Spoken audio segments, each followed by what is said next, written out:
welcome back. We are here again, Pilot Pass. My name is Steve Gutenberg. Dell, what's your name today? Dell, apparently, since you just gave it away.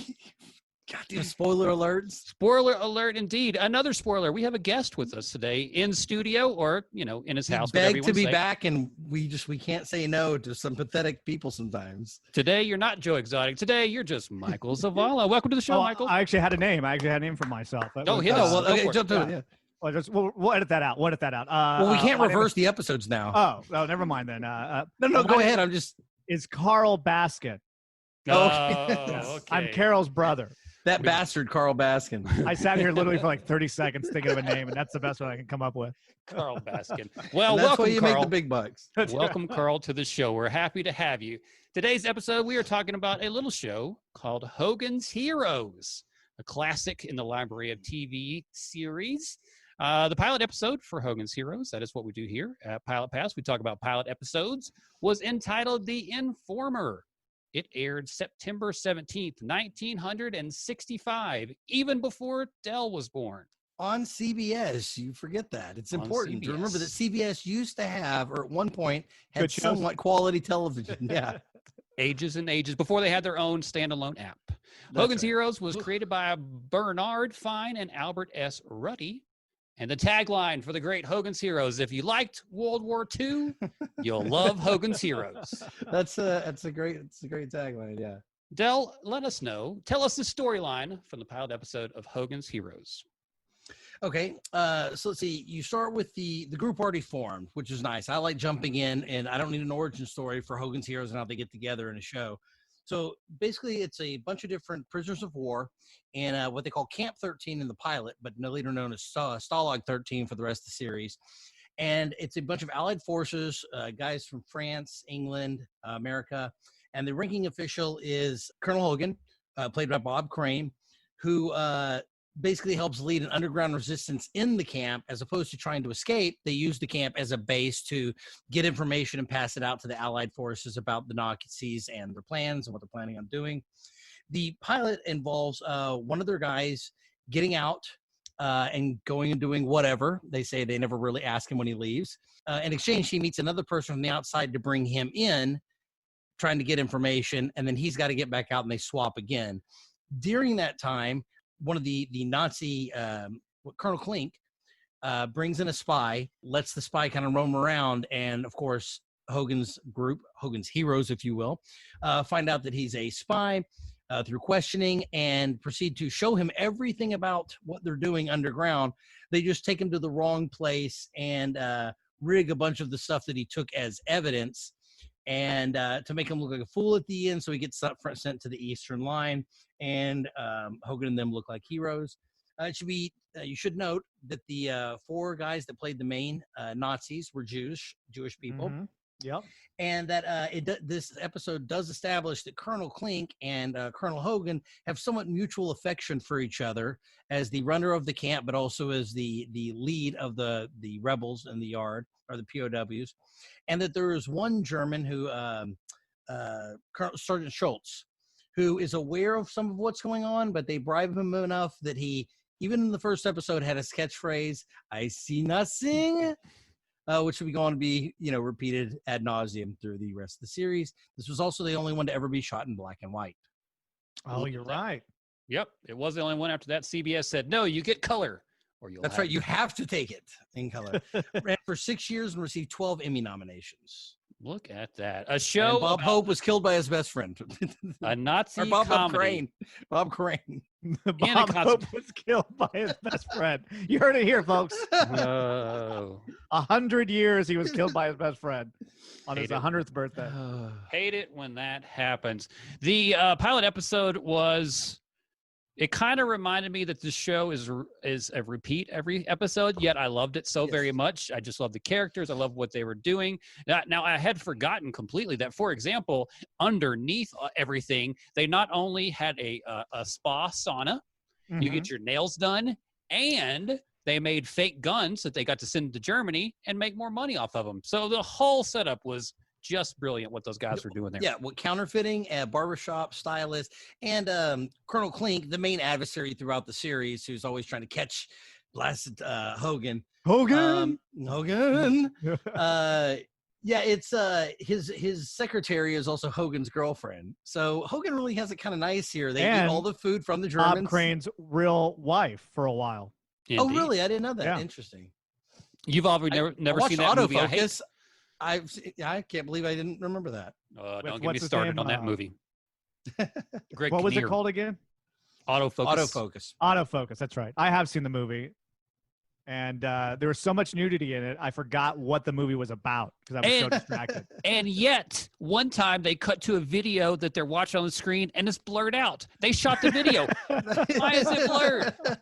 It's probably copyright. They were probably like, the Crane family maintains ownership of that.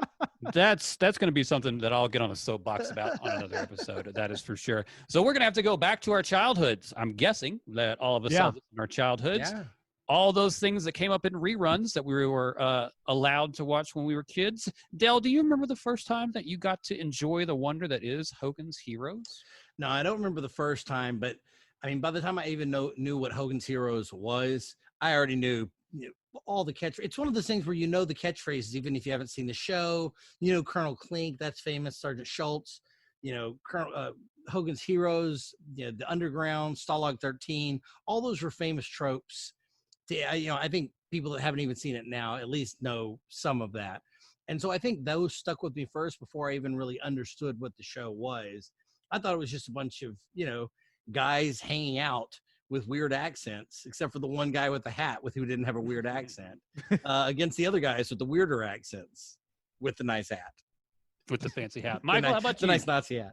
Do you remember watching this in reruns when you were a child? I do. So my dad, his favorite show is Andy Griffith, and he loves anything he grew up watching. So Green Acres, and Beverly Hillbillies and all that. So I was just watching all that with him, and Hogan's Heroes was just one of the shows that I remember watching with him. And so as I got older, I realized that I really liked Hogan's Heroes. I love gadgetry. I like outwitting, the foe. I like Bugs Bunny versus Elmer Fudd, and that's kind of what it was. It was Bugs I was going to say, that's a very good way of putting it. This is a live-action Looney Tunes in the same way that I always said Married with Children's a live-action Simpsons. This is very much a live-action Looney Tunes. It really is. And so I liked it. It was very witty. It was very smart. And I loved Hogan. I wanted to be Hogan when I grew up. He's so smug, when every time they think he catch him in something, he's like, "Oh, really?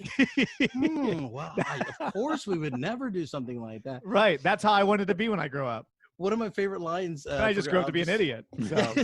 You grew up to do this. Just like Bob Crane. I wanted to be a Hogan, but I grew up to be Bob Crane. Bob Crane, yeah. So I think one of my favorite parts is, at one point they're talking to Hogan. He calls, Klink calls him into his office, and they're having a very, equal discussion, or as equals. And, he says, "I can't have men escaping. I'm going to have to bring down the iron fist on this. You guys just keep trying to escape. Nobody ever has escaped." Hogan's like, "Oh, of course, no one's ever escaped," because they swap guys out. They can't tell the difference between all these, Americans and different, allied people. But he's like, "Think about it this way. If nobody tried to escape, they wouldn't need a colonel here protecting us. They'd probably let a sergeant or a captain come in and do it. And then you'd be out on the front lines." So just even the way Hogan plays up, Klink's fear of being sent to the front line is like, no. If we weren't trying to escape, they wouldn't need somebody as good as you and as high ranking as you here to protect you. And that it's just great. I love their relationship's probably my favorite in the show. Is Klink sees himself as a little bit smarter and more clever than Hogan obviously is, but there's also some mutual respect back and forth. Yeah, they like each other. Yeah. Yes, they do. Had they met not in war, I think they would have gotten along. It's just fine. It is an absurd, odd couple. That is indeed for sure. I don't remember specifically when I saw it, but I do remember that it was back to back with Get Smart, which is also another great show. My favorite of the time. So to be able to pair these two things together, my little 8-year-old heart was just a flutter. It was just made me. I remember happy. when you would stay home and it would be Munsters, Addams Family, Hogan's Heroes, the one you just said that I just forgot. Get Smart, and Beverly Hillbillies.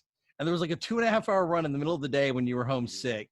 That was just like greatness. And, and I could, all 5 of those shows I will remember till the end of my life. All right, let's get into the meat of the show, meat of the episode, meat of the first pilot for Hogan's Heroes. Like you said, it was shot in black and white. What are some of our favorite moments, positive or negative? It can be favorite because it was ridiculous and absurd, or it can just be good. Michael, what were some of your highlights of the first episode? Was it the dogs? It had to be the dogs. You strike me as somebody that would love hiding an underground tunnel underneath dogs. Underneath the dog cage or house or whatever it was. We can call it a kennel here in America, but whatever you like. Right. A dog. A dog pad, habitat. Yeah. I was hanging around a British guy the other day. That's why I'm all. So my thing as a kid watching that episode, and I've seen it a million times since. It's always been the fact that they had the gadgetry, hitting the bunk bed or hitting whatever it is, and all the radio underground and all of this stuff. So I think the gadgets and the toys that they had starting even from the very first episode, and it grew as the seasons went on. Yeah. There was more stuff they were adding, and I always thought that was the coolest thing. Two of the big ones I liked was one, they have a coffee maker. The coffee maker, you pop out the filter and it's the speaker letting them listen into Colonel Klink. And when the red light comes on to indicate that it's boiling, that tells them that the line is on. And then this is my favorite because there's no way they could possibly get this done. This is just one of those you have to get them because it's TV. But the Nazi flag that is on top of their barracks is the antenna. But it's not just that it's in the antenna itself, which you could make an argument for. But no, they down below they have this like crank lever and they crank it. And as they crank the lever, another smaller pole inside the Nazi flagpole goes up to broadcast their message. The idea that they could sneak an antenna into a pole that the Nazis would be putting up and taking down, I love that. But yeah, that killed me on that one.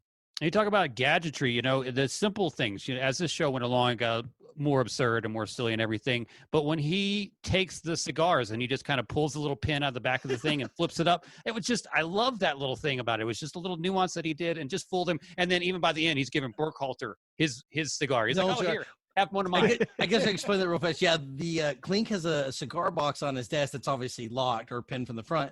So Hogan slips the cotter pin or the pin out of the back of the hinges, opens it up reverse, pulls all the cigars out, puts the pin back in, and puts them in his pocket. So he's clearly like just stealing from him right in front of the guy. And then you're right, he hands the cigar right back to him, Well, and then later in the episode, they even need a cigar. And he's like, here, just take one of mine that he already took from Klink earlier. It was another great little callback. All those little moments were perfect. This is something that we're going to have to tackle at some point in time during the episode. So let's do it now. Where do we stand on laugh tracks? How are we feeling about laugh tracks? They're terrible. I understand why they were. I read a great article the other day on why they made sense originally was when you had the 4-camera setup, everything would have to be shot multiple times. And so, people wouldn't laugh the same throughout. It would cause discontinuity. And so a guy built a machine, the laugh machine, that he would roll in, and they would have different types of laughs he would record from different audiences, and you would pay to add the laugh track in for consistency. So it wasn't there to kind of pad the jokes. It wasn't there. It was literally because when they had 4 camera angles and they would take multiple different takes, the crowd would go from being really loud to like the 5th time they saw it, really quiet. Or maybe the 5th one was really funny and somebody hem and hawed, but it didn't blend with the rest of the audio. So what they would do is strip the audience out and replace it with whatever kind of felt the most natural throughout. And I thought, okay, that's a practical reason. But now that everything's gone to this 1 camera setup, there's no reason for that. So they nixed it, which I prefer. It allows for tighter editing, funnier jokes packed in closer together. I mean, think of like Veep or something like that, where you'd have to wait out like you do with Big Bang, the laugh tracks, where you just have to wait the jokes and there's nothing there. So nowadays, that's just insane that we would have it. But I understood at least why initially they needed it. Interesting enough, on MASH, one of the deals they made when they brought it over to television. I was going to bring that up too.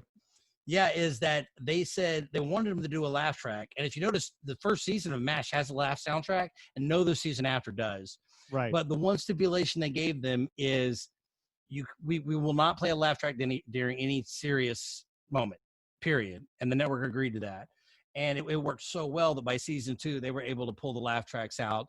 Not on the original airings, but on subsequent reruns, they were able to air them without the laugh track. The DVDs, DVDs. You can swap them. No, I grew up watching a lot of these old school sitcoms, Beverly Hillbillies and, Get Smart and all that. And all these shows had the laugh track in that. So I was so accustomed to it, I think pulling them out on some of those earlier. So if you go back to MASH, going back to the laugh track on MASH, if you go back to that and you watch an episode that was written with the laugh tracks in mind and you watch it without it, there's awkward pauses and spacing that doesn't really seem to fit. So when they started getting less and less in the later episodes, they started to write the episodes a little bit different. The jokes were a little bit, they were writing them for no laugh track. So with Hogan's Heroes, I think it works only because the jokes are made for a laugh, Well, yeah, when they wrote the shows originally, they're writing for the live studio audience. Right. Almost like a play, in the hope that when they edit it together, that play translates over to people being at home, being able to watch the live version of a play. But once they kind of were able to cut that down and say, look, the audience at home is laughing, they can still hear the joke. They can go back and rewatch it again. But even when it was just you and your family, nobody's guffawing so loud, you're not going to catch the next joke, really. Right. So when they figured that out, that, we're not just doing a recorded play broadcast, we're making a television show. That is something entirely different. That's when the canned laughter just became, unneeded completely. Right. You're both crazy. There's no way Mr. Ed would have been as good without the laugh track. I agree. Yeah. And you know what? On the DVD, it's the one thing that I really enjoy is the horse laugh track. I thought that was a nice addition, where it's just a bunch of horses laughing at the jokes. But they don't get the joke, so it's just horses laughing randomly. Right. Hogan's Heroes. Would this be better as a movie? Bill, what says you? You know what? Because MASH was a movie and then successfully went on to be a very funny, clever, witty show. Starting as Hogan's Heroes, I could see if they made a big budget for the time. If they had made a big budget to theater version of this, which without a laugh track, it would allow them to be like, let's tighten it up, write a much faster paced, clever, zing, zing, zing. This is one of the few shows that, I could see it going the opposite of MASH. Let's take all of the laugh track. Let's take and really condense it into the best story, maybe how they finally get out of the camp, or the last day of the war, or the last week of the war. Or maybe the origin story of Hogan's Heroes, since the show never showed it. And you can make it a little bit more serious too. You can have some serious moments you didn't really have in the show. Well, sure. Like that's if you had a finale, that would be, a big finale that would allow you to do it. But also, if you showed how they all came together in this camp, and you gave a little backstory on Klink and how, he was paired up with Schultz and, maybe. Does Hogan have a family back home? I can never seem to remember. I don't think for some reason it seems that he does, but I can't remember. But just what he gives up to go off and fight in the war, and then to be put in this camp, and then to choose to stay there as part of the underground resistance as opposed to get out. I could see it being a very funny, a very funny movie with some drama to it. So I think this absolutely would work. Even now, just like they did kind of with the A-Team. I think if you wanted to reboot this as a movie, I would probably be down to watching a Hogan's Heroes film. Well, provided it was the right type of comedy. They're working on something right now. Really? From the offspring of the Hogan's, group. So the original creator of Hogan's Heroes, one of the original creators, is working on some sort of, I don't know if they're working on it for a TV show or a movie, but they are working on some sort of reboot at this point.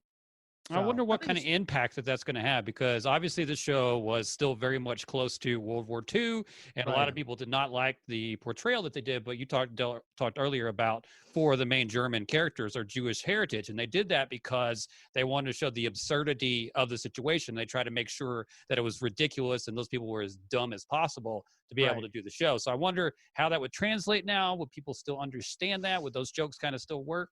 I don't know. And also, the serious version of this is Stalag 17. If you want to watch serious version of this, just go watch Stalag 17.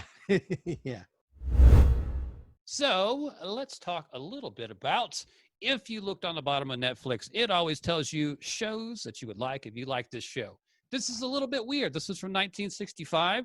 So it's going to be interesting how we find shows to match up with this, shows that might be like Hogan's Heroes. Michael, do you want to start us off? Do you have any idea what show Netflix might say is like Hogan's Heroes? No, that's a good question. I'm sure there is a show. It's out there. I know that. I would think of it. It would have to be a show where, it's kind of good versus evil, right? It's a Bugs Bunny. Again, going back to the analogy of Bugs Bunny, Elmer Fudd. It's got to be that kind of in a real time setting. I don't know. I'll come back to that. I'm going to go I can think of two. crazy. Uh-oh. Well, let's see if Okay. we match up, No, because I'm going to say the two biggest shows that people watch right now, Friends and The Office. I think that those relate as far as like characters and how a story works like that. I think that eventually you pick a character, you do an episode about that, and I think it relates a little bit to those two. I can see that. I would say it's the two of the shows we already mentioned. It's almost a perfect blend of MASH and Get Smart, because it is the zaniness and gadgetry of Get Smart, and just the zaniness of almost like being a cartoon. But then it also, it is about wartime, and they didn't ever do some very serious episodes, but you did see that it wasn't like the greatest place to be. These guys were only getting, fed because they were stealing stuff and outwitting the other side. But I could see like a workplace comedy like The Office or 30 Rock. Maybe that's a little more zany. But there's no real good bad on that. 30 Rock, they're not really outwitting the network. It's just trying to put on a good show. So yeah, it would have to be something. I think Get Smart might be the closest, because they are trying to, always defeat. What is the foul organization there? It's not Spectre. It's Chaos. Not foul. It's a Chaos. Chaos, yeah. Yeah, and they were for Control. That's it. We're gonna have to do a Get Smart one for sure. Well, Get Smart was my first choice because of the gadgetry and the spy stuff or whatever. But I was trying to think of something modern, and I know it's out there and it's on the tip of my tongue, but I can't think of it. I know I'll remember it tonight in the middle of the night. Mr. Robot.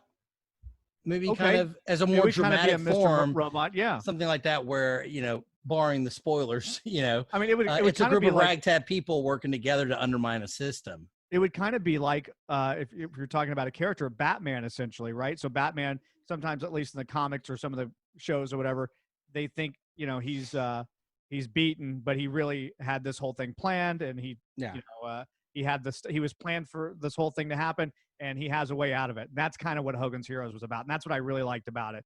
Every time that you thought they were got, Hogan had already figured it out, and so he explains what happened at the end. It's to say it's a cliche, but like Ocean's 11 and Loki did this, the Avengers, but the plan to get caught was part of the plan, right? But they did that like every episode of Hogan's Heroes, and you never believe for a second. But for me, even now, because I bought this as an adult, I bought all the DVDs and I'm watching it. Every episode's exactly the same. Yes. But even then, I'm like, he's really going to get caught this time, knowing I have 5 more seasons to get through or whatever. I'm like, this is it. This is it. This is the end of the Hogan's Heroes. And he always figured it out. Yeah, I think that's, maybe Mr. Robot would be something without the comedy. That's the closest I can think of right now. Undermining the state or the system, Topic number next. Is this anyone's best? This is a little topic that we like to do for every pilot pass, to see if there's someone or something that had its apex involved with Hogan's Heroes. It can be a character, it can be a place, it could be a time. Let's start with the most important of all time. Is this the best German Shepherd? Is this apex bound for German Shepherds? Del? I don't know. What, Rin Tin Tin has got to be the apex for that. Okay. Got to go with Rin Tin Tin on that one. Okay. Fair. That's a good point. How about Bob Crane? All these people have had long lives. Most of them are not with us anymore. Some of them hosted shows. Some of them did other things. Was this Bob Crane at his apex, Michael? Yes. Because I don't think he did much afterwards, other than I think he got into OnlyFans before it was OnlyFans. But he before that he was doing radio and some bits and stuff like that, and and this he kind of fell into this. So I think yes, this was his apex moment for sure. I agree. I don't think that he's just so smooth and charming in this character, and he never went on to do something that either bested that or went against type. So I got to say, this is definitely, and I would say for Klink too. I can't think of anything else that guy did, and I remember just loving him as a character as a kid. Absolutely, I agree. I was a little sorry for him. Yeah, he won. He was the one that won the awards. I think he won 2 acting awards for that character that he played. That's some good monocle work. I mean, monocle work is hard, that was a crap monocle in the pilot, by the way. It was terrible. One more thing about Bob Crane. Obviously, you two are not fans of dinner theater, because that's where he went to do after Hogan's Heroes. So maybe that was his apex. I don't know. Yeah, we did that in high school once. How about World War II comedies about prison camps? Oh yeah, I think it's got to be at least it's got to be in the top 10 out of all the shows out there. The comedies, yeah. How many comedies were there about World War II? I know there's one about Korea. And prison camps. Del, I softballed this one to you, and I was waiting for you to take Schindler's List, and you just wouldn't do it. You just wouldn't do it. I'm telling you, it's not as funny as you keep saying it is, Matt. You are not watching that right. I'm telling you. Oh, right. Is it well, Apex Mountain here. for anybody else? Give me, Del. I think maybe the Apex Mountain for, and do y'all know this? What production company made this show? Desilu. No, Bing Crosby. Bing Crosby. That's correct. I think this might be one of the best shows that studio ever produced. So yeah, I would say that's the next one up there. I liked it very much so. It would be in my top 10 of shows from the 1960s. Hey guys, I can see you up there, by the way. All right, Brady Bunch. For the people watching on Zoom, yeah, here we go. Probably not. We talked about this a little bit, but is this the Apex Mountain for laugh tracks? I have an answer to this question. Do you want me to give you the answer? The Apex Mountain is real time with Bill Maher right now. As he does episodes, he has a laugh track under part of the show. So that's Apex Mountain. Is it because the quarantine that he's having to do it separate? Yeah. Yeah, because John Oliver's is just the opposite. I'm just kidding. Yeah. Well, it's John Oliver's doing just the opposite. Instead of, doing it in a nice like home setting like Conan or Jimmy Kimmel or anybody. He has a whole set. There's no audience. Out. It's completely white. Yeah. Like he's just doing it in front of a white screen, and they actually pulled out all audio except for him talking. Like there's no room sound. There's nothing. It is like devoid of sound. And when the second he stops talking, you can tell there's supposed to be like an envelope filter that shuts off everything in the room because it's so unnatural. He tells a joke and he still leaves it as if there's room for the laughter. And so he leaves the room. It's like they cut out the laugh track. And also the fact that there is nothing behind him. It is just a white void. Is so unnerving. And it sounds very British. 4 or 5 weeks now. It is, but I'm just telling you, watch even like 5 minutes of it. It's unnerving and a little anxious to watch. Yeah. Because it's just so empty. You call it a white void. That's everybody's life right now is a white void. All right, fellas. There's only one real answer this time, but I'm going to go ahead and ask the question anyhow. Is Hogan's Heroes something that you would recommend? Yes. Absolutely. One of my favorite shows of all time. Yeah. Hands down. Guaranteed. That was easy. I agree with both of you. That is the correct answer. Also, I am so excited whenever I emailed you two the other day to talk about Hogan's Heroes, and Michael said, I don't know where it's at online because I own the DVDs. It just brought a tear to my eye. I just want you to know that. Yes. What's funny is Matt was able to find it for me on a German website. And I was just like, oh my God, this is all the episodes. I didn't know where to go to find these. I've saved them now. So I will be tearing through Hogan's Heroes on my computer. It'll be the first show I've watched on computer rather than streaming service. And well, since BitTorrents were a thing. That's a random tidbit that you left out. In Germany, this show finally aired in 1992 under the Barbed Wire and Heels. Yeah. Well, and you know that the original Hogan's Heroes, what it was supposed to be was a prison camp. That was the original idea, and then they turned it into the World War II prison camp. And I'm sure. So what was it supposed to be then instead? I don't understand the difference. I'm not sure. Well, it was a prison camp. They were in it, like I guess United States or whatever, but it was a prison camp, and they were doing these operations underneath the prison. That was the original idea. Oh, a prison. I get it, as opposed to a prisoner camp. Okay, gotcha. Interesting.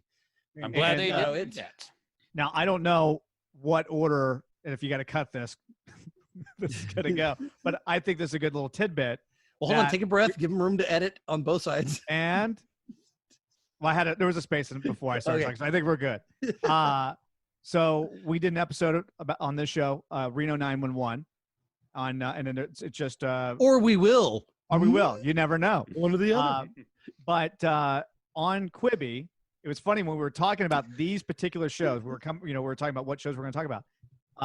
The Reno 911 episode, they mentioned Hogan's Heroes, and I'm like, that's just destiny. We're supposed to talk about these shows. Great. So, and pause for edit. All right.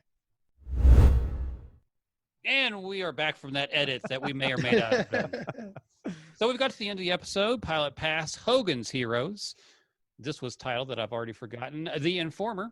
If you want to watch that, you can look that up. Let's talk about final thoughts. We've made it here. We've talked about the goods. We've talked about the bads. Del, you take them both, and there you have Del's opinion.